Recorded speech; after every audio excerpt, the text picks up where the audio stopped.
Saudi Arabia, the UAE, Egypt, Bahrain and Qatar are at it again. This time, the Saudi bloc has cut diplomatic ties with Qatar, and the three Gulf states have given a 2-week deadline for Qatari nationals to leave. Access to air transport and naval waters has also been suspended by the entire Saudi bloc, including Egypt.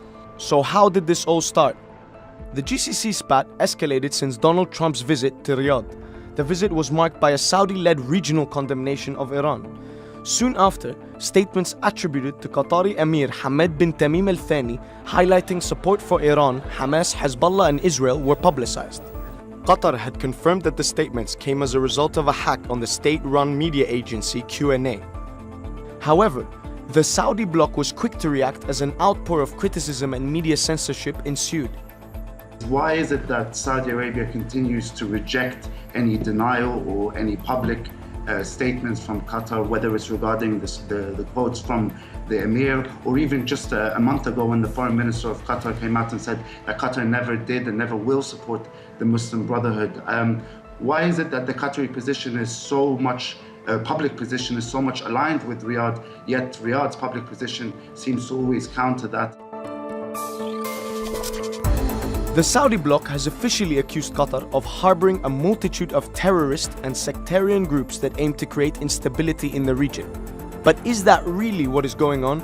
Is Qatar really destabilizing the region? Or is this an effort to isolate the country as a result of its defiance of the bloc's own foreign policy? Since the start of the Arab uprisings in 2011, Qatar has chosen different sides than its rivals. In Egypt, Qatar sided with the Muslim Brotherhood and Mohammed Morsi, the country's first democratically elected president. Meanwhile, the UAE and Saudi Arabia sided with Egypt's military regime. This was proven again last weekend after leaked emails of UAE ambassador to Washington showed direct support to the popular coup in Egypt. The leak also uncovered the UAE's close relationship with a pro-Israeli think tank, as well as efforts to tarnish Qatar's image and a role in Turkey's failed coup last year. In Libya, Qatar once again sided with the pro-Muslim Brotherhood Libya Dawn camp in the west of the country, whilst the UAE and Egypt have both backed the Libyan Dignity camp in the east, led by the self-proclaimed general Khalifa Haftar. Unlike Qatar, that does not have any significant hard power to show for, the UAE and Egypt have both supplied military support to the rogue general in Libya. As for support to Iranian regional initiatives, in Syria, Qatar, similar to its Gulf rivals, is supporting armed groups such as Ahrar al-Sham that are actively fighting Daesh and Bashar al-Assad's forces on the ground. In Yemen, today Qatar has been outrageously accused of supporting Iranian-backed Houthi rebels. Yet Qatar has been part of the Saudi-led coalition and has sent soldiers to protect Saudi Arabia's southern border.